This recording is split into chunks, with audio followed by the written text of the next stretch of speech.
Okay, thank you, Andrew. Can you all hear me as well? Thank you, Joe. Um, good. Okay, bear with us. We're feeling our way into this.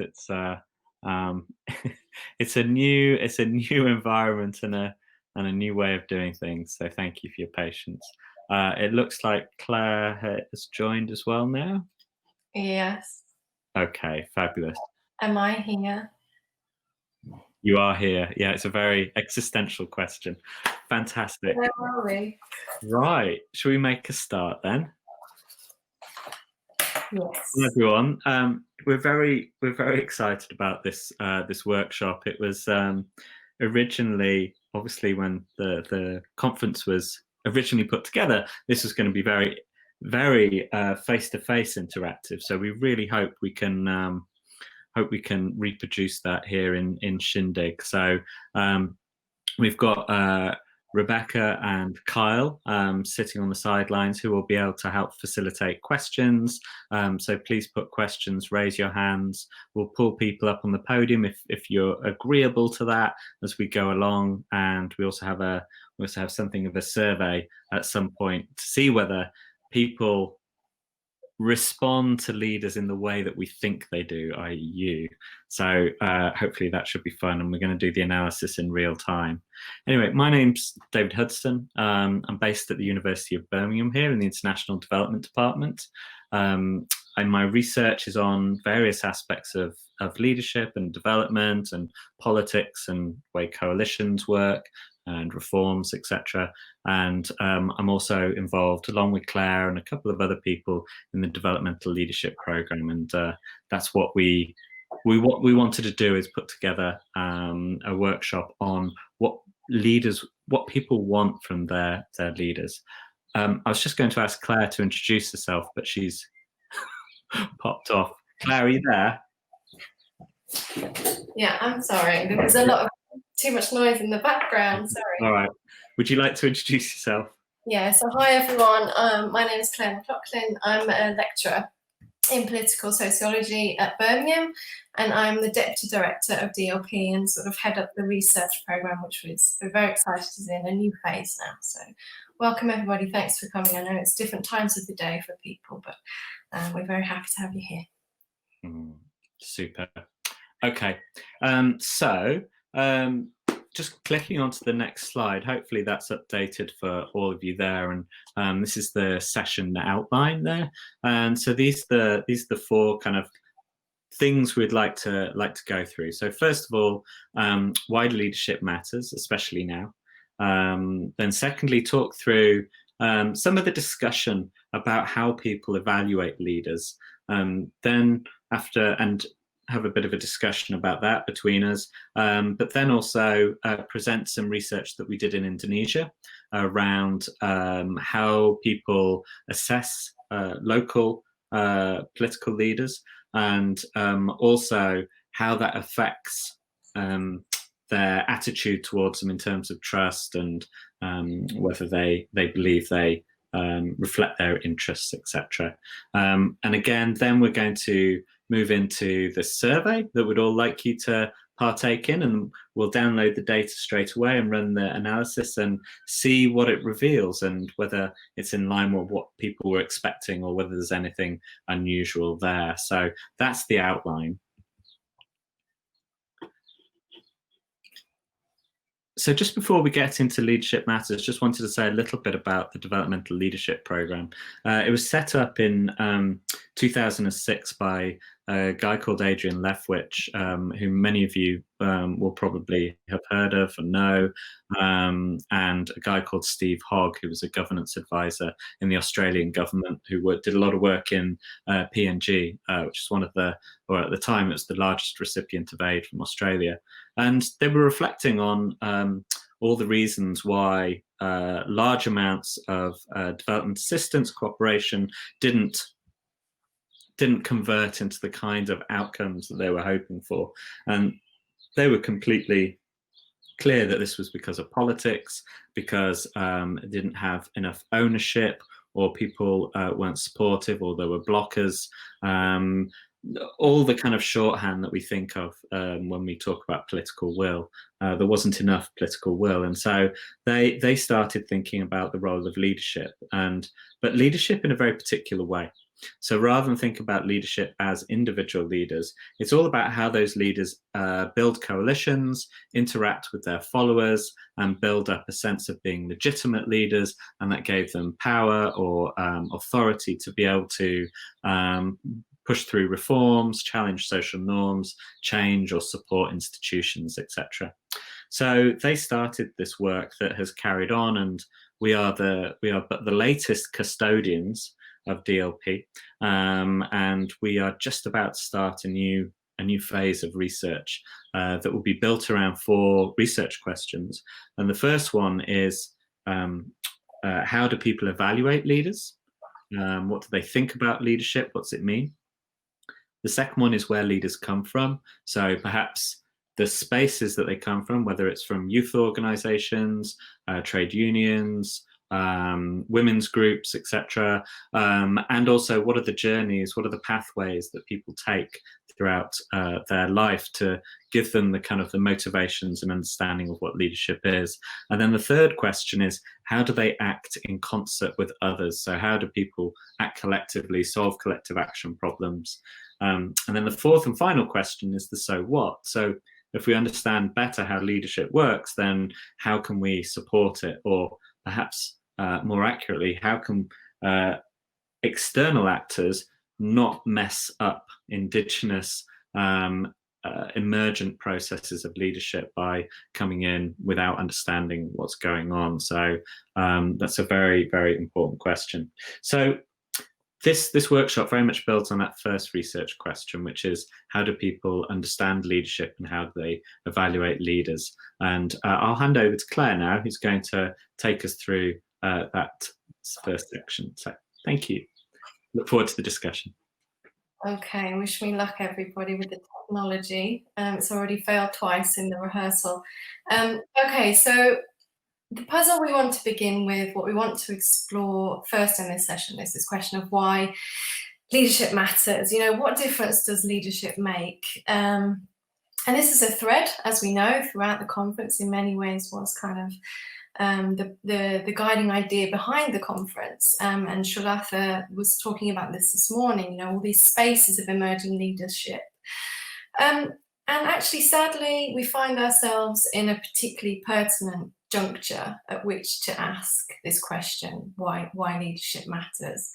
Right now, in the context of the COVID-19 pandemic, the challenge of political and public leadership from the global to the national to the community level is immense, and new leadership is emerging in those spaces. So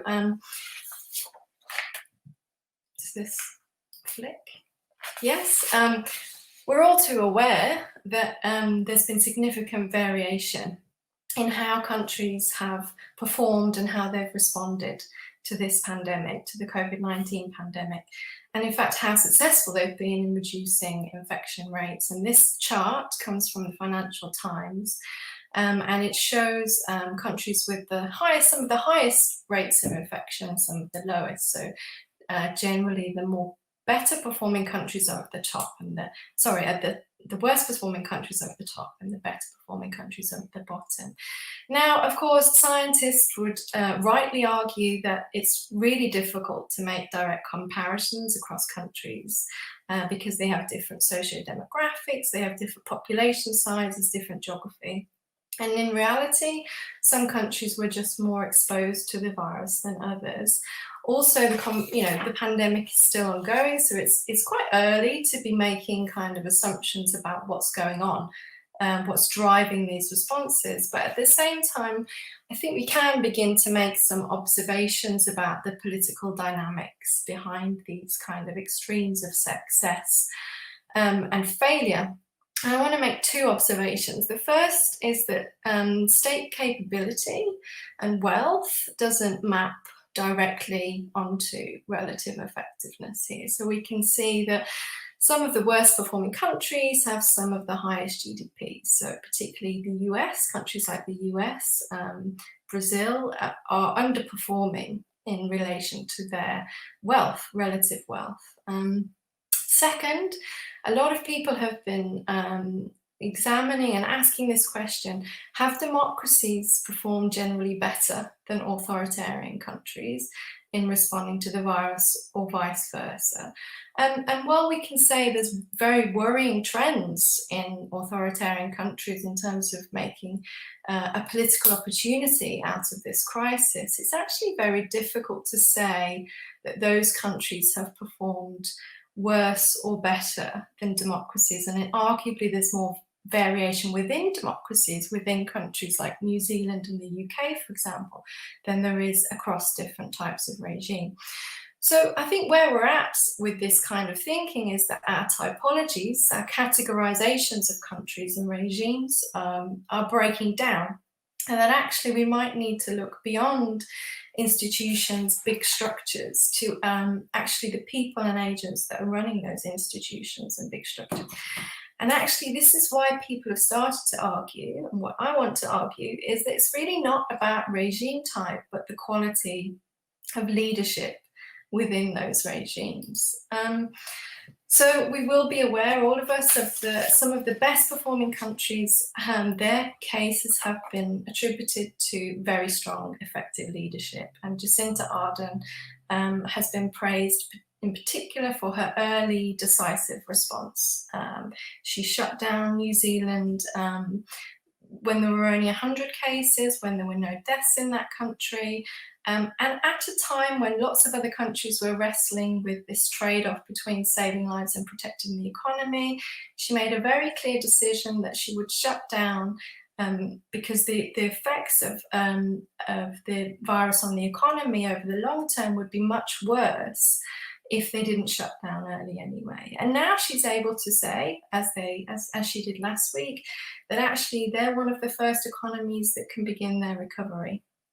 So she's been praised for this. But you could say, of course, that New Zealand has a relative advantage of a functioning health system, of being relatively isolated and wealthy to a degree. However, other countries of regions have also performed well without some of these factors. And if we turn to the Pacific, for example, which is a focus of our research at DLP, we can see that the situation there has turned out much better than the predictive models. Pacific Islands were initially seen as some of the most vulnerable populations because of their under-resourced health infrastructure, because of their high rates of existing non-communicable diseases such as heart disease and diabetes. Last year, there was an outbreak of measles in Samoa, which was a very difficult time for the countries, but also to a degree prepared them for this pandemic. And Fiji was one of the first countries to declare itself coronavirus free, as Frank Bainimarama suggests here. It was through answered prayers, hard work, and affirmation of science. But there was also other stuff going on, like Jacinda. Lots of Pacific leaders lifted the drawbridge really early, closed down their economies, closed down their societies, listened to the science, and more importantly, maybe brought their communities along with them.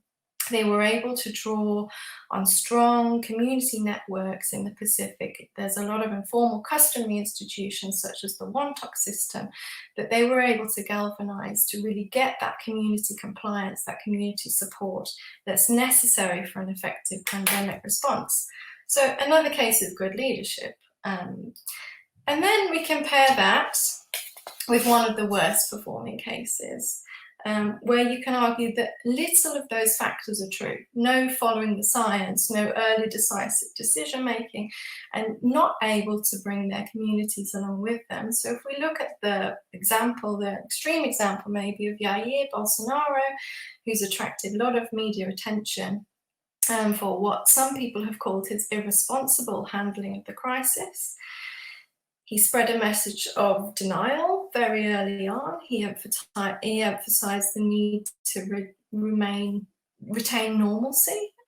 He lambasted state and municipal authorities who were trying to take precautions and called it a scorched earth policy on their behalf, and then famously said that because of his athletic history, if he had contracted the virus, he would be fine. It would be like a little flu. He continues to delegitimize social distancing, and now, of course, Brazil is a global hotspot. So, like I said earlier, we're not saying that COVID is entirely, the COVID response is entirely attributable to leadership, but at the same time, it cannot be entirely coincidental that some of the best performing countries have exhibited clear, decisive, science-led and cautious leadership, and some of the worst have not.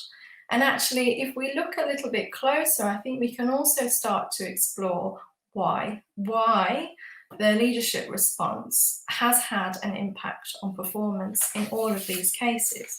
And I want to just focus in on two reasons why leadership matters, not only in pandemic, but actually in ordinary times too.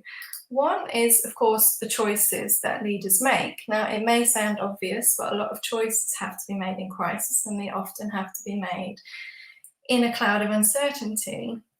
And, leaders have to choose a path. They have to choose a path between pragmatism and principle, between the economy and public health, and sometimes between science and political popularity. And those choices matter in real terms because they affect people's lives, those decisions that are taken.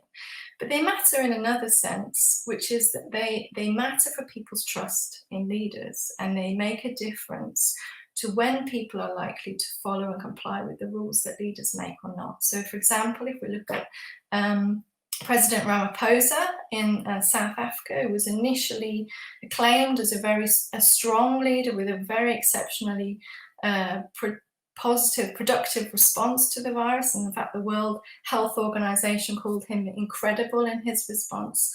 He made a lot of early decisions and choices that were praised, locking down early along the lines of Jacinta. But then later on, began to make a series of decisions that undermined that public trust around banning the sale of tobacco and alcohol, claiming that only businesses that were run by South Africans would benefit from a government support package. And these choices were perceived as unfair. And when choices are perceived as unfair, legitimacy declines, and we start to see contestation, and opens up space for non-compliance. So we started to see illegal trading, looting of liquor stores, and a sharp rise in pineapples, which apparently can be used to ferment beer. So the point is that if we really want to understand how leaders matter and why leaders matter, we have to think about the choices they make and when. And as Jack Corbett argues in one of our papers, we have to understand how leaders perceive those choices themselves. And the second point I want to make about why leadership matters, not just in crisis, but beyond crisis, is about the stories that leaders tell. Because, and more specifically, the way that they frame and narrate crisis. Because there's this great book by Ian Boyne and his colleagues called The Politics of Crisis Management, where they talk about how leaders have to make sense of crisis. They have to narrate it in ways that people can relate to, because public communication, rhetorical strategies affect how people perceive their social reality. And telling a good story is sometimes about having the right kind of symbols and the right kind of ritual associations. And we can look at the example of the UK here, and we can say, well, it's no coincidence that in the UK, Boris Johnson, there was a very strong narrative around protecting the NHS. That was the dominant narrative to try to arrive at social consensus. Because by normatively framing the need to comply with rules around the need to protect the NHS, elites were appealing to a very strong shared sense of national identity and a shared set of values about universal rights and fairness. that give a very strong moral basis for compliance. Now, we can't say the UK has been very successful in terms of its COVID response. We're living and breathing that here in Birmingham, but we can say that they've been very successful in gaining compliance with rules up until recent incidents. And this is borne out in a lot of the surveys that have been done. There was one done by the London School of Economics last week, which actually found that and concluded that the framing this call to action and asking people to rally behind this beloved institution, the NHS, was a key reason why those rules were followed. So, leadership matters, and it matters not least for those two reasons.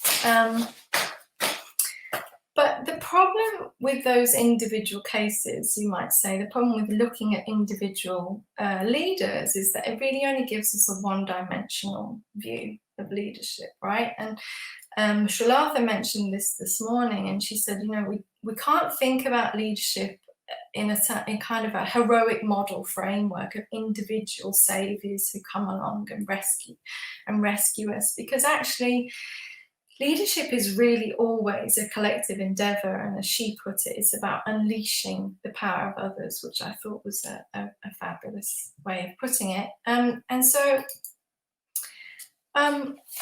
we really just wanted to emphasize this and maybe flip the question from how do leaders act and how do they respond to how are we as people evaluating leaders in this crisis and in development context in generally, because ultimately, as this quote shows, you know, all leaders need followers, and if no one's following, then no one is leading, and we are all followers.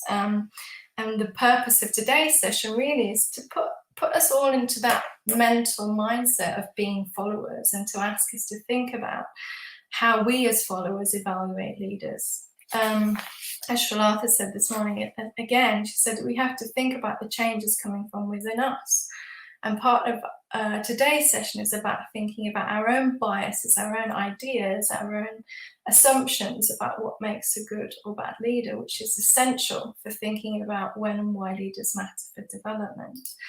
So in the DLP, I'm not going to go through this in detail, but in DLP, we've been thinking really hard about the process of evaluation, how each of us as followers come to formulate our opinions about leaders and what makes them good or bad. And it's a social process, it's a political process, we all know that.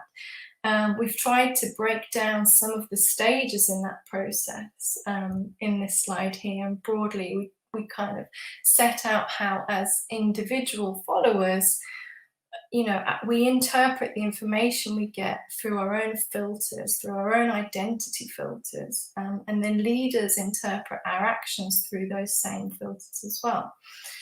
But what else is going on within that cycle? And really the focus for today is, you know, what's the content of it? If we take ourselves through this process of evaluation, on what basis are we actually assessing leaders? What are the dimensions of assessment that matter to us? And we wanted to kind of break this down to three key questions, and maybe ask yourself and ask us all to think about these questions. When we think about leadership as good or bad, or when we evaluate leaders, are we thinking about what they do and how they perform? Are we thinking about how they do it and the process that they go through? Or actually, are we thinking about who they are? So to give some examples of those, you know, you would like to think that we are all rational human beings who evaluate our leaders on the basis of performance and competence, and you know that leaders would act in our interests and therefore would, you know, gain more support.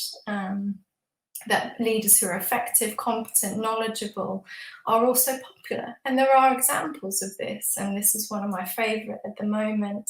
One of the women leaders that has been particularly evaluated in the press very well is the coronavirus slayer. She's the Minister of Health in Kerala. She's a 63-year-old former school teacher who led the COVID response in the States. And she's been catapulted into international media attention. She was even profiled in Vogue magazine because of the swiftness, the decisiveness, and the clarity through which she responded to crisis. So, is that you? Do you make a linear, rational, rapid assessment that someone is a good leader because they're effective? For some people, yes. For other people, no. For other people, it's about how they do it. So, on the one hand, performance matters, but on the other hand, it's quite hard for us as individuals to always be able to see that link between performance and outcome, especially straight away when there's a delay and often a lag between what leaders do and what happens to our lives. But what we can evaluate more keenly and more quickly is their style and their approach and the values that they kind of espouse. And so a lot of people do evaluate leaders on precisely those properties, whether they're more or less consultative, decisive, compassionate, their policy priorities as well. Style matters, and how leaders present themselves matters. This is an example.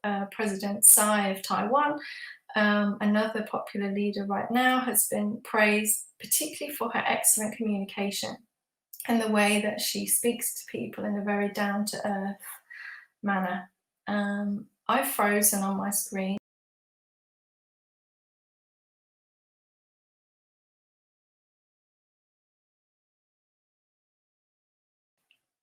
Can you hear me? Yes, David says he can hear me. So I will carry on. Sorry, everybody. So yeah, we could say that she's particularly acclaimed for her style. The difficulty in development, and this goes very strongly to a key theory of why people support leadership called the social identity theory of leadership, is that yes, it should matter what leaders do or how they act or how they perform, but more often, sometimes it matters who they are. And questions of age, ethnicity, gender, level of education, all can sometimes trump performance in the way that we evaluate leadership. So some people prefer older leaders in crisis because they're seen as wiser and more experienced. Women, we know, are discriminated, increasingly discriminated against in leadership positions, even though you look at the COVID-19 crisis and some of the more effective leaders have been women, they're still underrepresented in the political arena across the world. And so, yeah, and sometimes identity trumps performance. And what do these leaders have in common? Macron, Conte, and Trump? Well, you've probably guessed it. They're some of the worst performing leaders in terms of their country's outcomes, but their approval ratings have either increased or stayed the same through this crisis. So President Macron's at his highest approval rating. Trump is rated no lower than he ever has been in the past, despite of his arguably questionable response. Let's say his core support base is solid. So what's going on here? What's actually happening? And this is what we want us to think about today: is when do leaders actually when are leaders actually tested on the basis of their performance versus their actual identity? Okay.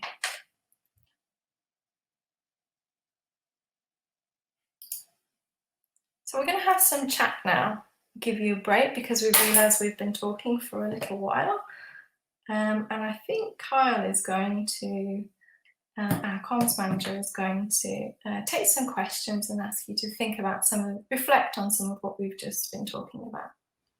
Yeah, thank you very much, Claire. Hopefully people can hear me okay. So just in terms of all of that information that we've just heard from Claire, we just wanted to pause for the moment and think about some either personal experiences or experiences of leadership from specific country contexts, just to think about how you would evaluate your leaders. So we'd like to invite you to either come up to the podium and share that if you'd like to, or potentially put that in the text chat if you prefer to share it that way, and we can voice that for you. But just to have a think for a moment, just about some of the following questions, I'll just list them now. So firstly, how would you evaluate leaders in your setting? What do you particularly notice about leaders in your setting that you like? Is it more about the policies that they implement, or is it more about them as people, as we've just heard about their specific identity?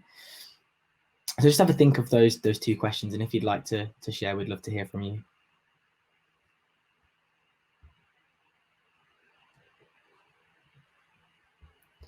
We'll just put a podium there. There's one available if anybody chooses to come up to the podium.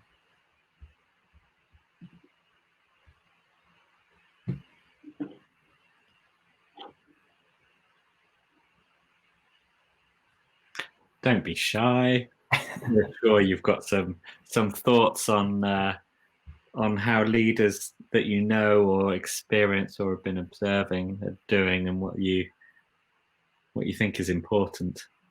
Yeah, I think that's massively interesting at this time while we're going through all of the global challenges at the moment. There's never been a better time to look at leadership and put it under the microscope. Welcome. We have somebody coming to the podium. Chika, is that how you pronounce your name? Welcome. Yes, Chika. Yeah, so what's been how would you evaluate leaders in your context?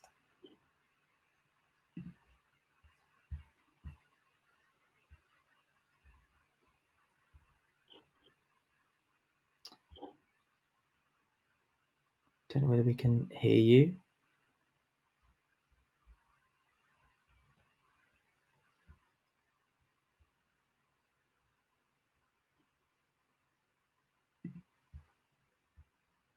Okay, we'll give it a minute, see when the connection. Aha, you're back. Okay. Welcome.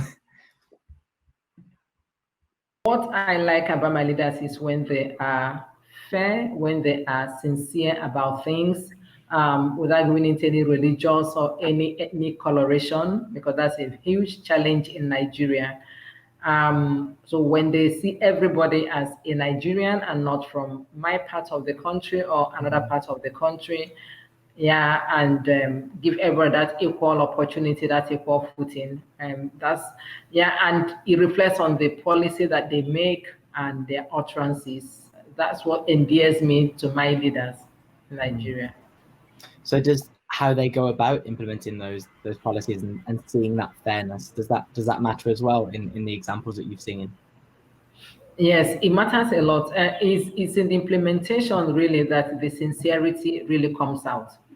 Yeah, or does not come out, as the case may be. Yeah, so so going just beyond what is on the paper and really being sincere about it. Yeah, that's what endears leaders to me. All right, so no, that sounds really interesting. Thank you very much for sharing that. Okay. Kyle, there's a question, or rather a comment from Francisca Schwartz from Bond. Yes, I've just noticed that one come in. So the comment, I would perhaps evaluate based on whether they did what they said they would do. Hello. Some extra. Hi there, Usman. Welcome to the podium. We'll come back to the Bond comment in a moment, but welcome. Thank you very much. Actually, I'm also a Nigerian, but I'm in the UK at the moment. I just want to add to what the last speaker has said, especially with regards to leadership in Nigeria. It's a bit complex per se, happened to come from the same region with the current president. And there are a lot of challenges. You know, the colonialism bundled people from different ethnic backgrounds, to form a nation. And that has been a very serious challenge for Nigeria at the moment. For the president in particular, he is not only suffering from a backlash from one particular region. We have the southeast, we have the southwest, and the north. There are three major regions in the country that are put together to form a nation. Actually, on the surface, you will see the selection of his cabinet, or sorry, officials running the affairs of the government, as if he is taking side with one single identity. Unfortunately, the leader at the moment has this military mentality of taking someone that you personally know, not necessarily coming from a particular region. And even the northern region is complaining about the selective process of forming a team. And if you look at it largely, there's nothing significant, no significant impact in terms of development in the northern region itself.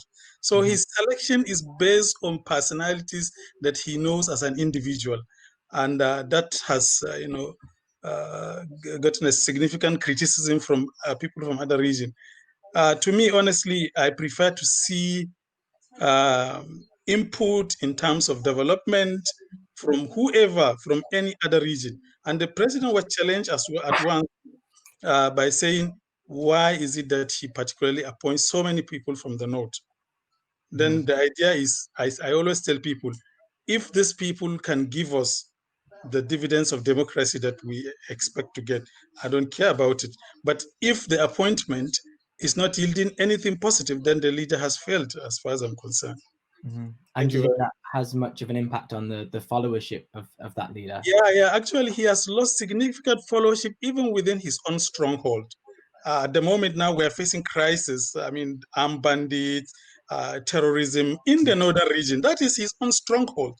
The past regime was flushed out because of his inability to deal with the crisis. People in the northern region, what they do is, even if you are one of their own, if you are not performing, they chase you out. And at the moment, the president is facing a serious criticism across the northern region. And this is how the northern people react. Not, we don't, even one of our own, if he's not performing, we show him the way out. Thank you very much. Yeah, Usman, thank you very much for sharing that. Thank you. So just to comment on the few questions or comments that we've had come in via text, we'll just read out Francisca's. Apologies if I've mispronounced your name. You said you perhaps would evaluate based on whether they did what they said they would. So we mentioned that before, but just to capture that as well, I think that's really, really important. We've had another comment come in from Andrew from the University of San Diego, who's also said that the leaders he's admired the most in the exceptionally novel crisis are those who recognize the great complexity and interconnected decisions to make health, economy, and education. Thank you very much for that, Andrew. We've got one more person joining the podium. Hi, Joe. Hi, sorry, I wasn't supposed to. Don't know if I'm just supposed to go up there and help myself. No, that's perfect. That's perfect. Yes, we'd love to hear from you. Yeah, it's interesting because I don't know whether I've really properly considered a lead when I'm thinking about considering our leadership here. When I'm really thinking about it, I actually find it quite hard to consider the leadership in isolation from institutions.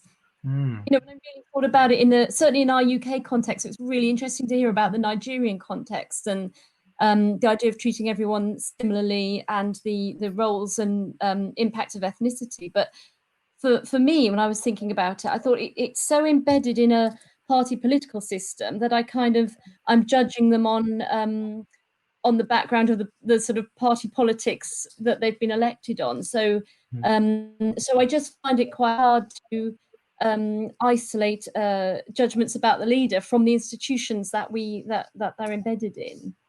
So yeah, that was just my thought. Plus, I just briefly was going to say also that I don't know whether actually trying to make these decisions, you were sort of saying it's a really good time to be asking.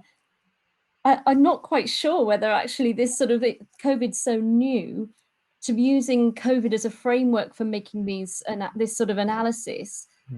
I think it might be a little bit of a dangerous framing of the questions, just because we're maybe the end of the beginning. Yeah, no, very much still, and we're not sure. Yeah, coronavirus, yeah, absolutely. Okay, no, thank you very much. That's really interesting. Okay, so I think that is everything for this moment right now. I think I'll hand back to Claire. Yeah, can people hear me? Yes. Because my video is not working now. Yeah, just to say thank you for all those comments, and they are familiar dynamics. And yeah, we were just we're not doing any analysis on leadership in COVID. We were just using it as a way to provoke, to sort of start a conversation really about why leadership matters. And it is, when we were planning this session months ago, obviously we didn't expect to be in this situation. We thought we'd use it as an example that might be at the forefront of people's minds. I just want to say one thing about the comment about people evaluating leaders on the basis of doing what they said they were going to do. Of course, in the political science, that's the definition of trust. That's if a leader says they're going to do something and then they do it, then that's supposed to build trust within the community, and vice versa. Whether or not that breaks down or not based on identity, though, remains a significant question. And for that, I think we're going to hand over to David to talk about whether leaders can be immune to failure because of their identity. Super, thank you, Claire. All right, so as I said at the top, here, this is a piece of research that we did last year that we wanted to share. If I can share. There we go. So it builds on a theory that's a long-standing theory, actually comes from biology, but has been imported into leadership studies around something called prototypicality, and how important prototypicality is for whether people are willing to support leaders and give them their support. So PROTOWHATTY. So this is just an example. There are 4 birds there, and a prototypical bird is probably the most bird-like bird one can think of. So a robin, perhaps, there for certainly people from European countries would be considered a very prototypical bird. However, a penguin, whilst it is a bird, doesn't share many of the features that we would associate with a typical bird. The same with the emu there, that they're flightless, for example. They look a bit different, etc. So what this theory is trying to say is that people will tend to vote, support back the leader that looks most like the group that they identify with. So they're not necessarily the perfect in all different ways, but if somebody was trying to think of who represents my group, the group I come from, whether that's defined in terms of ethnicity, terms of clan, or tribal identity, or perhaps religiosity, etc. But what's happening there, this social process, is that people assume that that person will protect and look after their interests because they represent the group and they are most typical of representing the group. So this is a very well established theory in other parts of social science. And so we decided to take it to Indonesia and have a look at the example of people voting for their mayors within Indonesia. So this was set up as an experiment. We did it in 5 different regions of Indonesia. It was a representative sample in each one of those regions. And the way that it worked is, first of all, we split the sample in half. So half of the people got to see a description of a leader, and I'll show you in a minute. It's just a textual description of some of the key qualities and characteristics. And they were asked whether they could trust this person, whether they believed they were capable, so good at their job and they'd get things done, and whether they'd look after their interests. So kind of like a test of the theory. The other half of the sample got somebody who did not look prototypical to this respondent in any way, and asked the same questions. And then we could compare the differences between the 2 groups.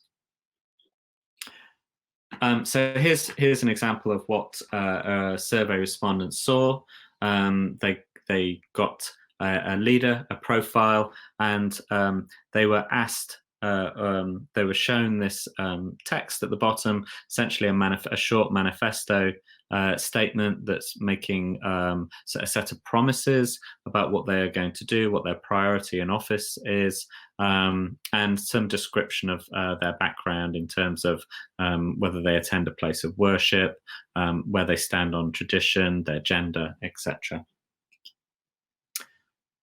And what we see here across those three things that we're trying to measure, trust, capability, and interest, is we see a large difference in the evaluation of the respondents that got shown the prototypical leader versus the non-prototypical leader. So the dark blue there, we see the prototypical leader ratings from 0 to 9, and then the lighter blue there. And so there's something like around a third of a penalty or bonus, depending on how you're looking at it, for the prototypical leader. Right, fine. Probably as we would expect. So then what we did is we then split those two groups again, and half of the prototypical leader group got told about the success and effectiveness of this leader, the same leader they were shown, the Bupati in Indonesia, and that they were successful. And the non-prototypical people also got told that half of them were told that the leader had been successful. And then the other half of the two groups were told that that leader, the same leader, had actually failed, had been unsuccessful, and all the hard work was wasted, and there was no improvement in these key outcomes that people are interested in. And then we return to people. So just to show you, then we have 4 different groups: successful prototypical, failed prototypical, successful non-prototypical, and failed non-prototypical. So essentially what we're doing here is trying to see what trumps what. Does identity, trust, success, failure, or outcomes? And what we see here is that identity consistently trumps success. So the circles, those highest ones, on each one of the outcome measures that we're interested in, they're for the prototypical successful leaders, and they get the highest score. They're the most trusted, they're seen as the most competent, and they're seen as most likely to protect interest. But then the prototypical failures, the PFs there, they are also they are lower than the successful leaders. So again, we see that there is an effect of being unsuccessful. They are penalized somewhat, but they are penalized less than the non-prototypical successful leaders. So they're the light blue circles there. So even if you're successful as a non-prototypical leader, or as a leader that does not share an identity with your followers, there's a glass ceiling, effectively, that they can't, even with success, they can't get as high as a leader that's perceived to be representative of the group that people belong to, but even if they're a failure. So there's a number of things that one could imply from this. One is that failing leaders are insulated, they are protected. So the strongman populist leaders that we see around the world at the moment, that certainly amongst their core group, their base, that even like catastrophic failures are not going to be penalized. There's also an alternative way of interpreting this, which is that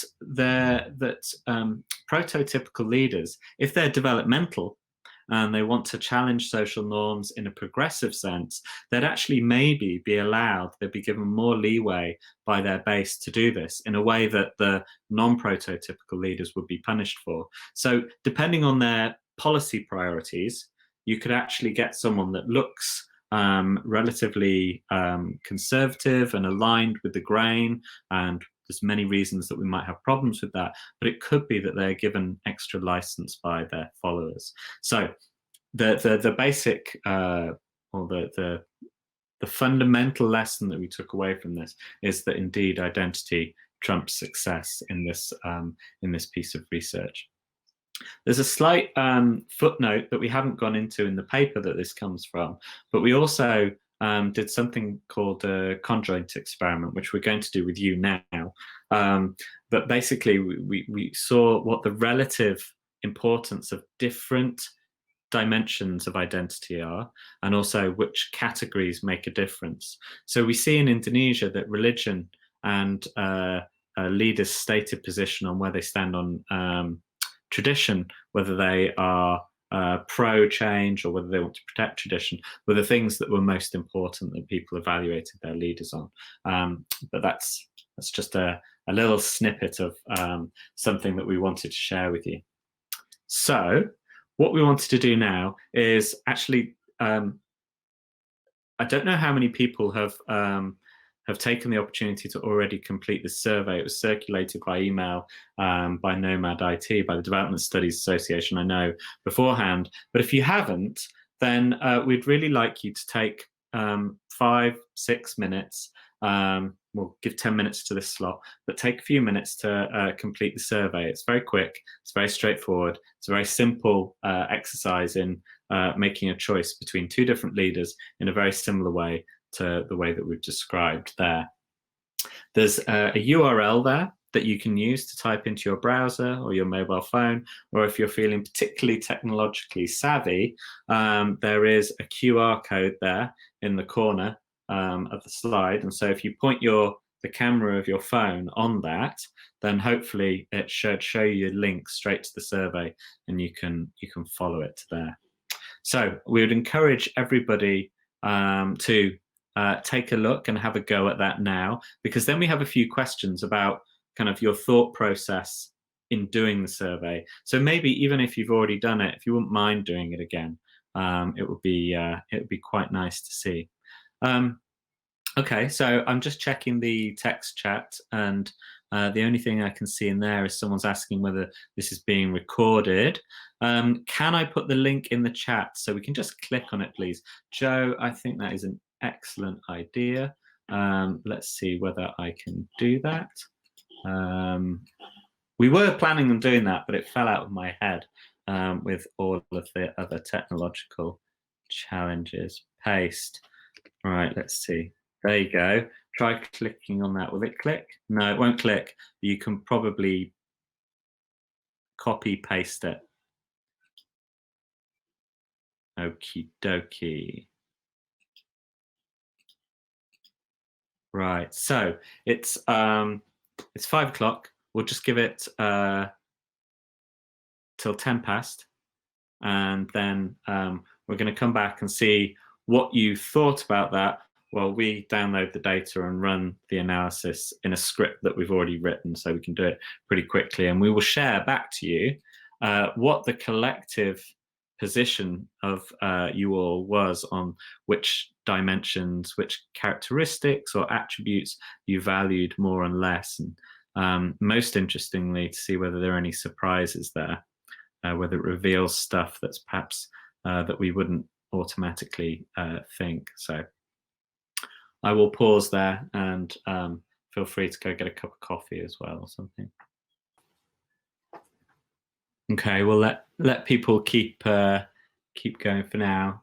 I can see responses are in progress, so we'll give it another few minutes, and then Kyle can pop back up, and we'll see what people's preconceptions are about what you think is going to matter more or less, which I think is going to be very interesting to compare against what it reveals.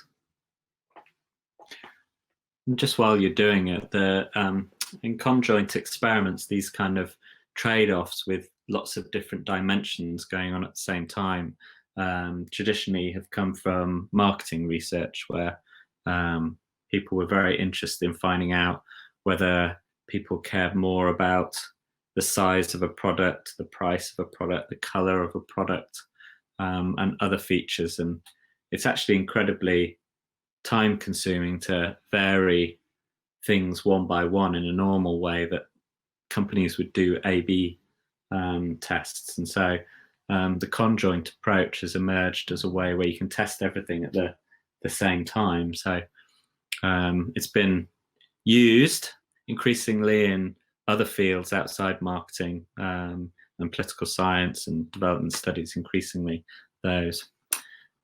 Thank you, Joe. Joe has done it, and apparently it was a very interesting exercise. So we'll have to hear from Joe on why that was.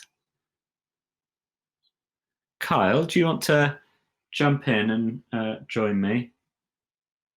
And we'll open up the podium for people to start perhaps reflecting on that process. Mm-hmm. Yeah, absolutely. So for anyone that has completed the survey and is eager to share, we wanted to use this space, as David's already mentioned, just to understand a little bit more about the thought process that you may have went through while you were completing the survey, and if there were any specific surprises or things that you weren't expecting to receive as you went through the survey. So the question that we've got on the presentation slide is, what do you think the survey will reveal is more or least important? But one of the additional questions that I had as well, so if anyone would like to jump into the podium and answer any of these, you're welcome to. So I'd like to know, what leadership characteristic did you expect to be important before taking the survey? And then as you progressed through the survey, did that change when you got to the end? So did you think that one thing started to become important, and then by the time you'd finished, actually your mindset or thought process may have shifted towards the end? So we'll go with that question initially. And if anyone has any responses, you can jump up to the podium to share. Hello, welcome back. Hi, I've already been on once, so kick me off if anybody else wants to go. No, we like this interactive session. This is good. It's good. No, yeah, I thought it was really interesting. I didn't know I was so narrow-minded, but turns out that I am. I couldn't see past the education levels. I found it really hard to see past them. And even though I'm a Catholic girl myself, the only thing that if it was same education levels, if somebody was strongly religious, that made me a bit more nervous. So, right. Okay. So that's really interesting. Yeah, but I really was surprised at how that was basically that ended up being pretty much my main category. I don't know if that will reveal what everybody else thinks. Yeah. Just while you're up on the podium, can I ask you one more follow-up question, if that's okay? Did you find that your responses changed for the post-crisis leader versus the first section? There was two clear sections. Yes, they did a bit, in the fact that notions of sustainability, I think, came up in one of the questions afterwards, which swung it for me, because thinking of that as being a really good opportunity to shift to a sustainable focus for further development. So yeah, that did. But I have to say, even then, I was pretty much going on the education level. Yeah. No, that's really interesting. Yeah. But it's very, very, it revealed something to me anyway. I don't know about myself, but I don't know about anybody. No, thank you very much. Yeah, that's great. I'm glad you enjoyed completing the survey. It was really interesting. Yeah, it was really interesting. So we've got, just looking in the comments as well. I think that's a question for David. So David will be back shortly. Usman, welcome to the podium. Thank you very much. Actually, it's a bit complicated, looking at people coming from different regions, and if you look at issues of racism, obviously issues of identity will come. We see somebody from your own region, obviously you have to choose somebody from your own, the one that you share some identity with. So it's a bit difficult to get exactly what you want from this research, because it's relative. It depends on which region you are referring to. To me, honestly, educational background is very, very important. Yeah. And I will go, secondly, I will look at the religious background. But the problem, again, it depends on what you mean by religion. But there's something common across all religion, and they have this human face in real sense of it. I'm not going into extremist, people like the terrorists using the name of religion to drive whatever agenda they want. But on a general scale, all religions have this human face. So once someone has a very good education and is committed to the moderate religion, I mean, obviously, that will be a very good choice for leadership. Mm-hmm. And again, like what earlier, before we go into the survey, he was making mention of leaders that are supported based on the identity. Sometimes it's a bit complex, like in our own case in Nigeria, the president was supported, one based on shared identity. Mm-hmm. Unfortunately, I wouldn't say incompetency, outrightly, but there's this lack of good people to work with. Obviously, you cannot get 100% from a leader. One good thing about our current leader is, as an individual, nobody will hold him accountable for being, corrupt. But unfortunately, because to some extent the office officials working under him could not contain the situation. I mean, so so whatever that he wants to put across will be difficult for implementation. So this is a very difficult challenge for. In terms of the list of characteristics, was there anything that you discounted early on, something that wasn't as important to you in your decision-making process between both leaders? Actually, it's the initially I don't bother about the cultural background, whether somebody's Asian but towards the end, because of like I told you, issues of racism and stuff like that. So, as an individual, obviously, if you are in a particular environment and you are asked to vote, obviously you vote for someone that has a shared identity with you. Obviously, especially if he has an added advantage of being educated and having a moderate religion. Obviously, that will be a very good choice. But like I said, it depends on the situation. And very one specific. Yeah, exactly. Yes. Thank you very much. No, thank you as well for sharing. That's really interesting. Okay, so do we have anybody else that would like to share in the podium? Hey, Kuat, are you there? Welcome. We can't see you. What should I do? Oh, okay, we can hear you. So you might need to enable your camera, or you can just go with audio. It depends on your preference. Yeah, I want to enable my camera. I just can't see. Ah, I see it now. Yeah.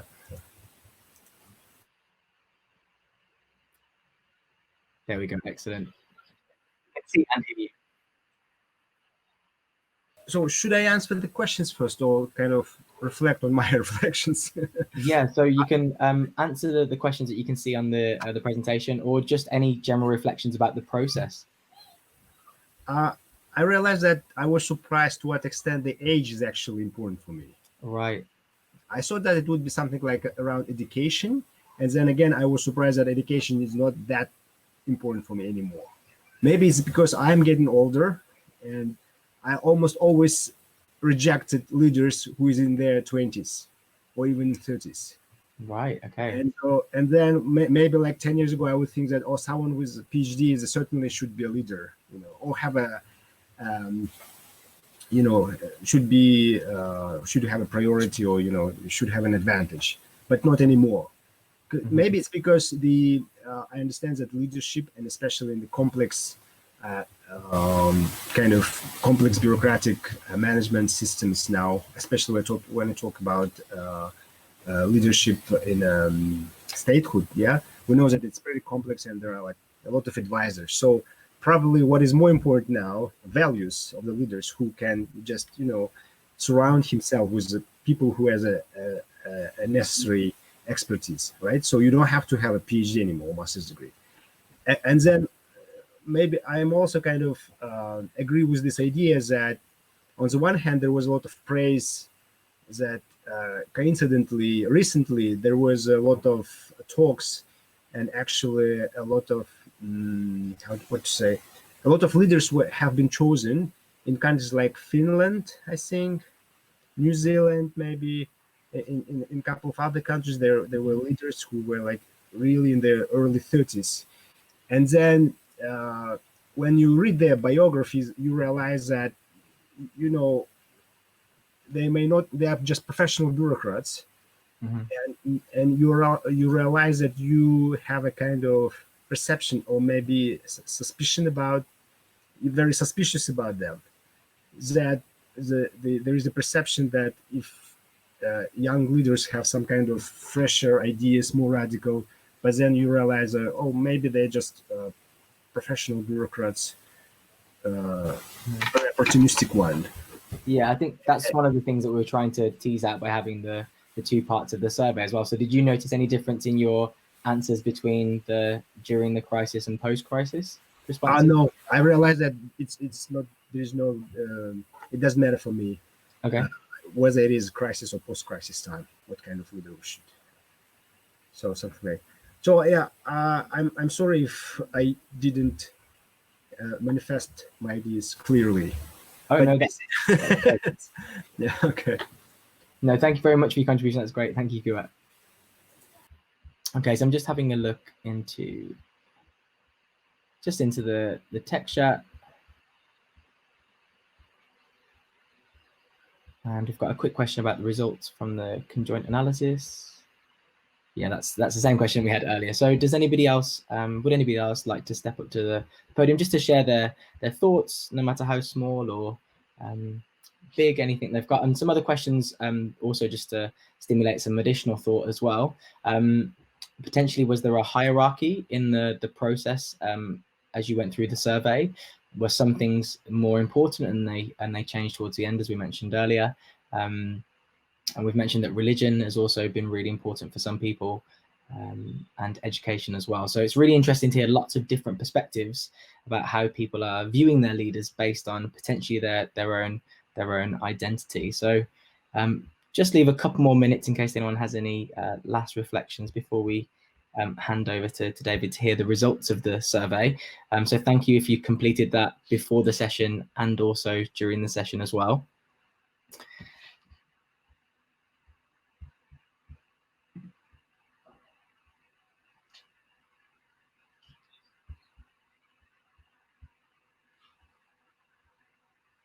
I think the great thing about having such an open forum to share is we get lots of different perspectives about identity as well. I remember my first time completing the survey. It really draws out all of the different things right to the forefront of your mind that are important and not important. So that's a really interesting process. And having revisited this survey for many different reasons, around 4 times now, every time I approach the survey, I come with a slightly different hat on as well. So that's really, really interesting as well.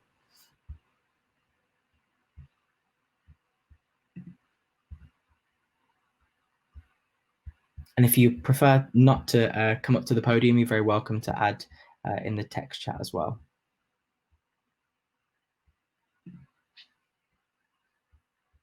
Okay, we're done. Matt, David?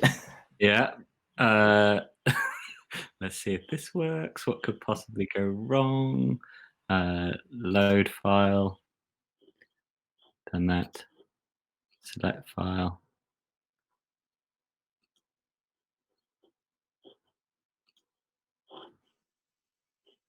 Here we go. Right.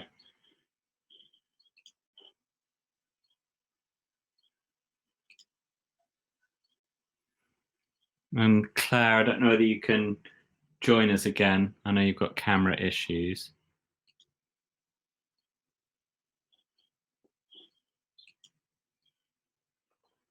Okay, so finished the results, and hopefully that's big enough. It looks quite small on my screen, but I'm hoping you can make it bigger on your own. But what this is showing is essentially by each one of those categories that you were asked to consider, so gender, age, ethnicity, education, the strength of religion. We didn't actually put in the type of religion, which we've done in the past, but we decided not to do here. Also their policy priorities and the values that they embody, and also the qualities that they embody. And so this first slide here is showing that the first set of questions you asked, the first 5 choices you had to make, which was around leadership in a crisis. So the context that we've been in for the last few months.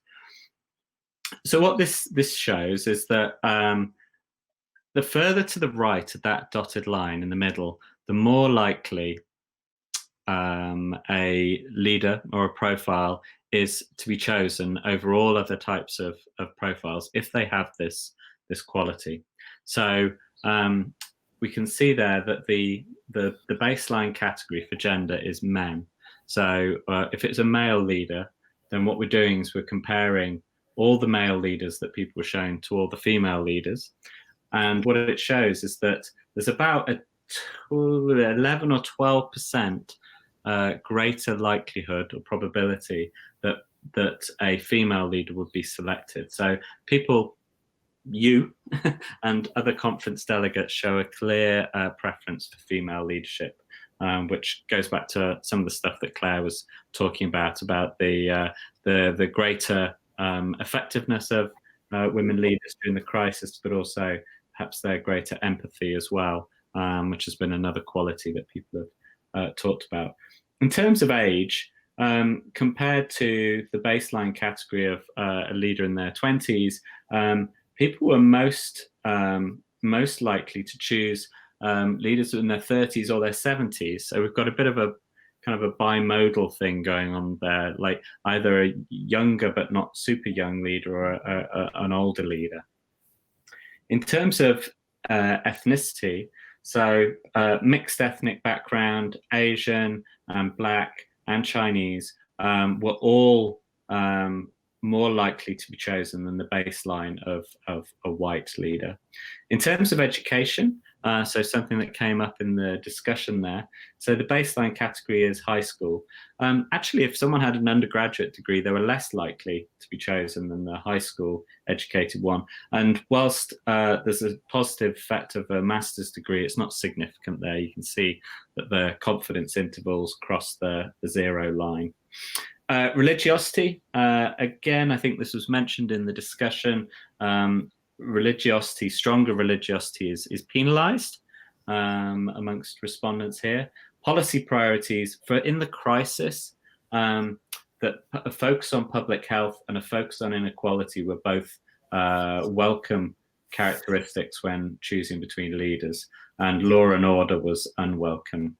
In terms of values, compared to a leader that espoused kind of a very ethical public service value, empathy and compassion and honesty and integrity were could see, like, so the honesty integrity nearly 20% more likely of being chosen, so big effects there. In terms of qualities, it's only really the consultative and science-based leaders that were more likely to be chosen. So that's for the crisis leadership. So I'm looking at this the same time as you. So let's see if there's any differences for the post-crisis rebuilding.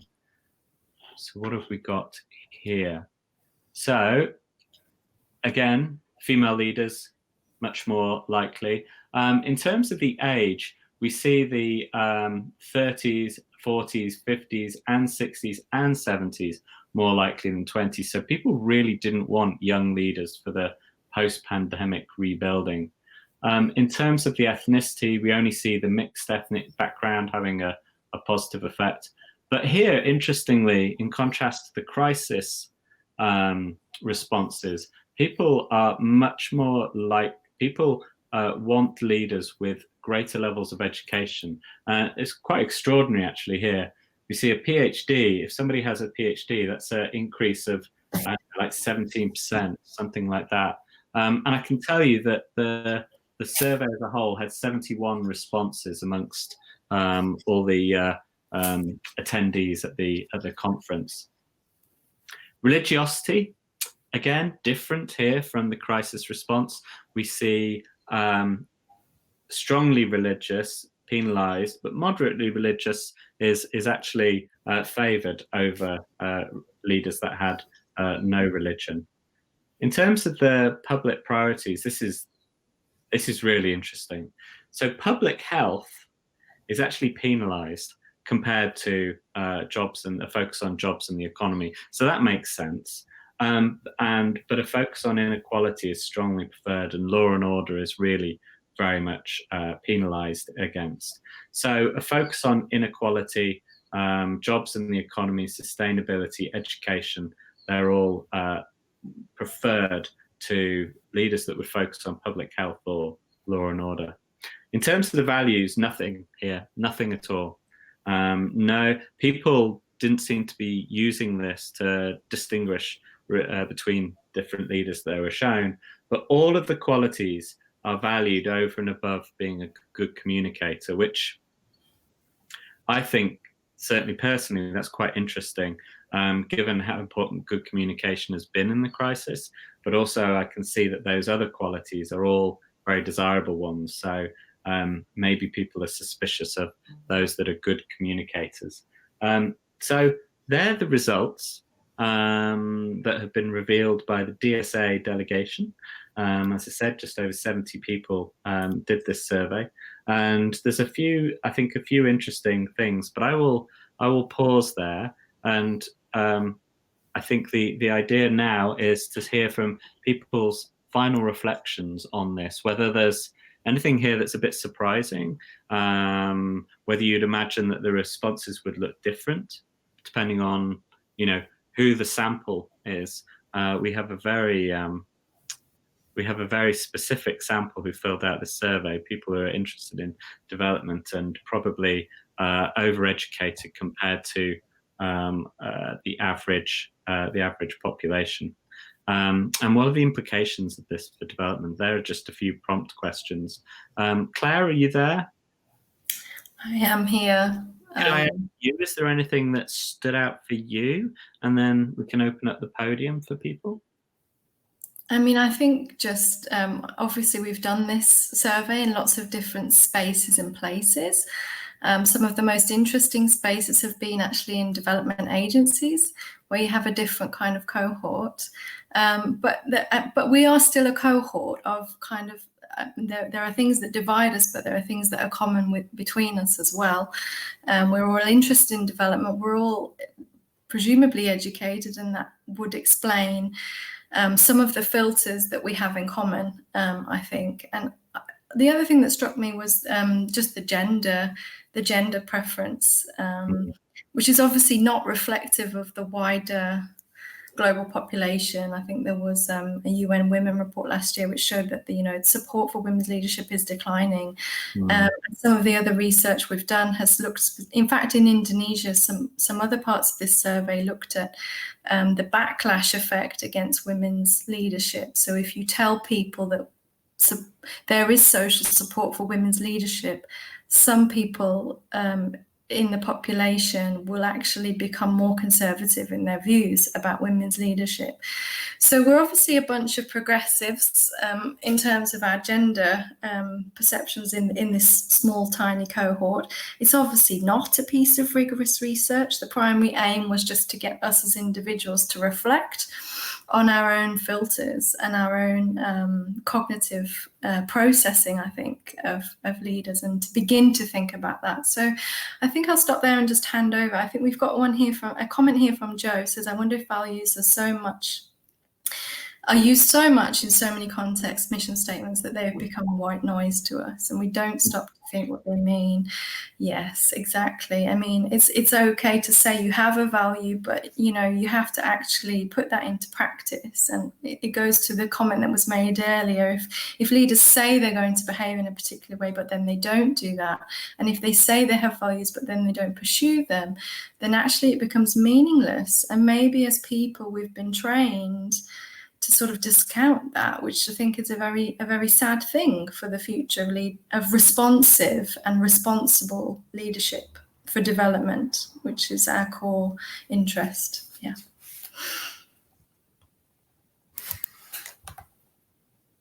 Excellent, thank you. So the podium is free if people would like to jump up and share their reflections. There was also one question, David, earlier on from Yashiharu. You'll find that in the text chat. I don't know whether you can see it. It was a very specific question that I wouldn't like to answer. Yes. Okay. Yes. It's a very Yoshi question. It's good. Yes, we did look at. So this was for the Indonesia survey results, I presume you're asking about, and whether there was a different effect of the different characteristics depending on the respondents' characteristics. I have to confess I can't remember what the results of that was, but yes, we did look at that. We looked at it both in terms of the respondents' ethnicity and religion. So I do remember that if the religion and the faith or the ethnicity of the respondent matched the ethnicity of the leader, then there was a very strong effect. But if they were different ethnicities, that there wasn't really anything going on there.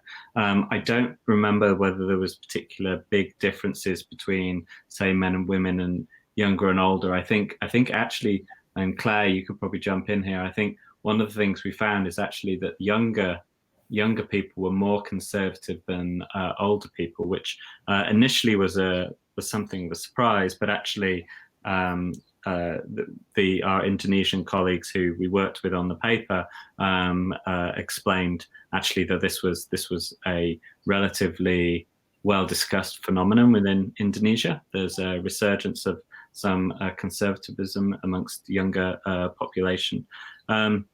Happy to go dig that out and share it with you in due course. But yes, we did look at it, but I can't remember all of the detail top of my head. But yeah, important. I hope that answers the question you're asking.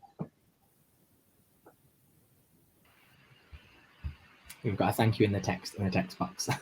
Yeah. Cannot wrap my head around the ethnicity results. Puzzling. They're capturing something other than ethnicity. I have to think about that.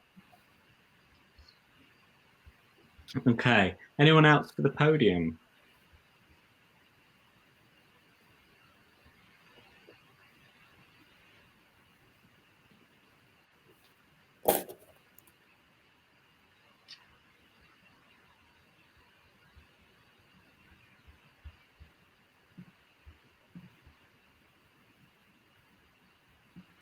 I suppose one question that we puzzle about a little bit here is the implications of knowing this. And I could say one of the conversations, so the DLP is funded by the Australian government, the Department of Foreign Affairs and Trade, which is an integrated aid department in the same way that we will soon have an integrated Foreign Office and aid department in this country as of this afternoon.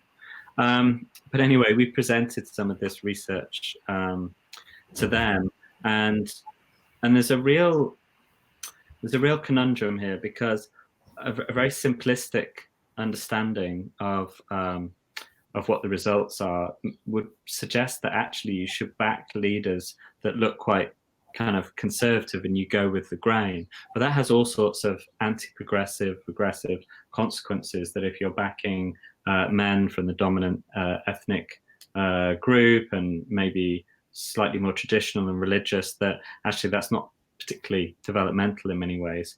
But they also were interested in understanding whether it would help identify leaders or other individuals or groups or organizations that might have a slight advantage, or whether there was particular groups, or whether they could devise some kind of support or training or some kind of programming that would help compensate those leaders who perhaps were penalized because of something to do with their identity.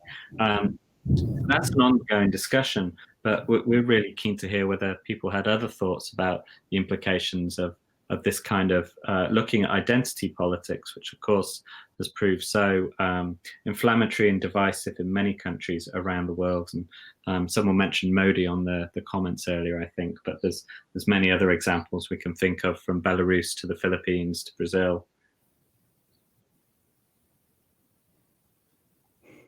I've just come back on.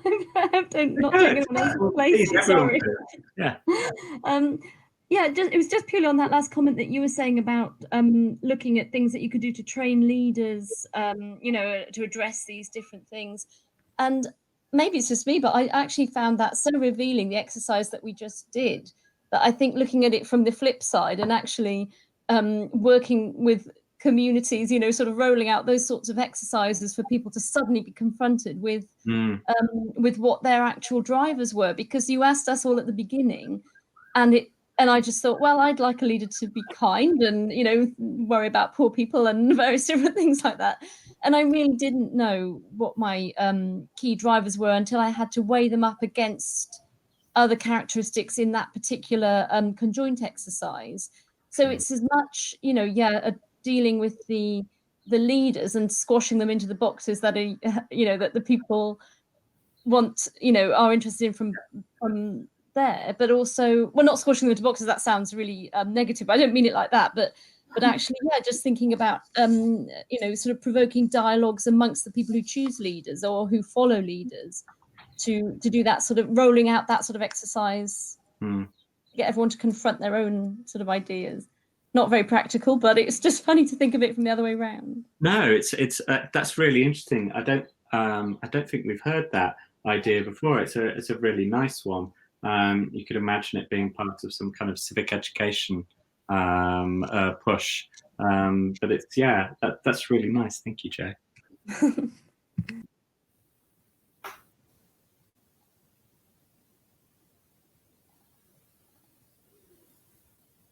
Oops. Okay. Sorry. Oops.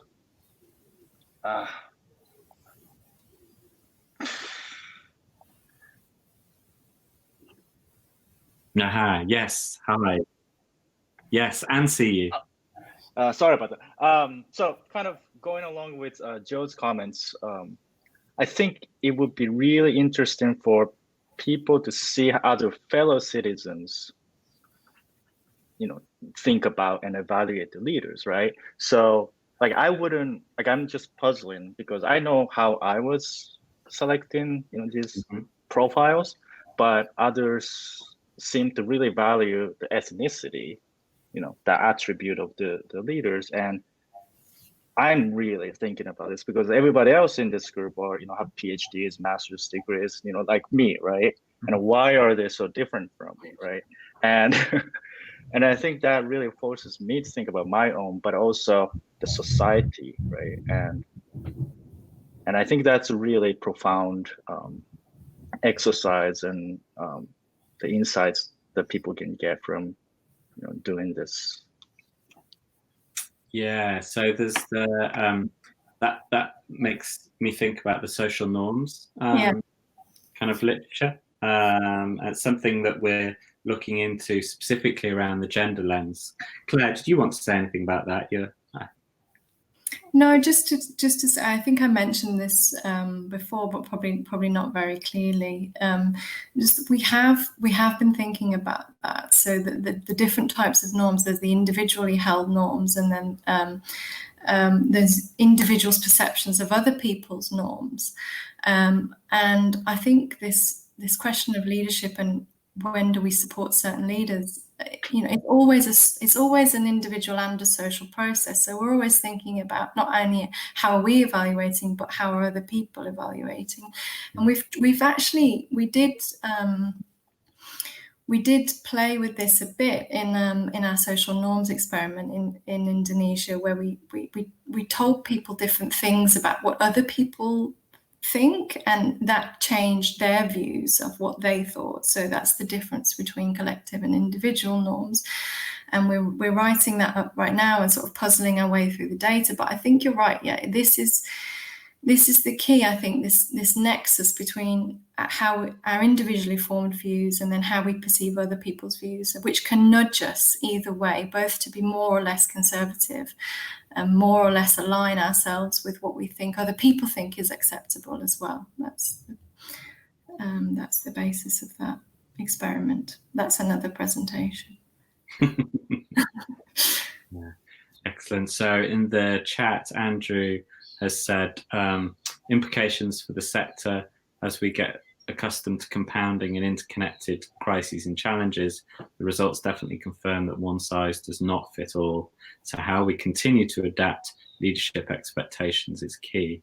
I think that's very profound, and I think that's entirely right. And I think there's lots of reasons why we need to think about leadership as much more networked and diffuse, and it's like systems leadership, etc. That they're going to be the key to surviving and thriving in the new world that we are walking into. Okay, well, if there's no other comments and feedback, I've got one eye on the clock, and we have 3 minutes left, and I think it'd be rather nice if we finish just before or on time. And on behalf of Claire and Kyle and myself, we just wanted to say thank you very much for coming along, and all of your really nice inputs, reflections, and kind of the feedback on the process and how it made you feel, as well as the implications. I think that's incredibly useful. I'd also just like to say thank you very much to Rebecca, who was the volunteer within this panel, who was just making sure that we didn't make total fools of ourselves with the technology, and I think it seemed to work relatively well. So thank you, everybody, for coming. And Rebecca's actually just given me a nudge to say there's a final comment in the comments coming from Chika. Apart from how people view it, is there any objective way to assess leadership? Well, my view would be no, but Claire? Is there an objective reality? I don't think people are objective in how they evaluate leaders. That's the issue. So no, there are no. The literature is all about subjective evaluation. Yeah. Okay. Thank you, everybody, and Kyle, thanks for jumping back on, and thank you for facilitating, especially Kyle. That was really useful. And Claire, give everyone a wave. Funny. Yeah, I know. And thank you so much for coming along, and hope to see you in the coffee breaks and in the other meetings. Andrew.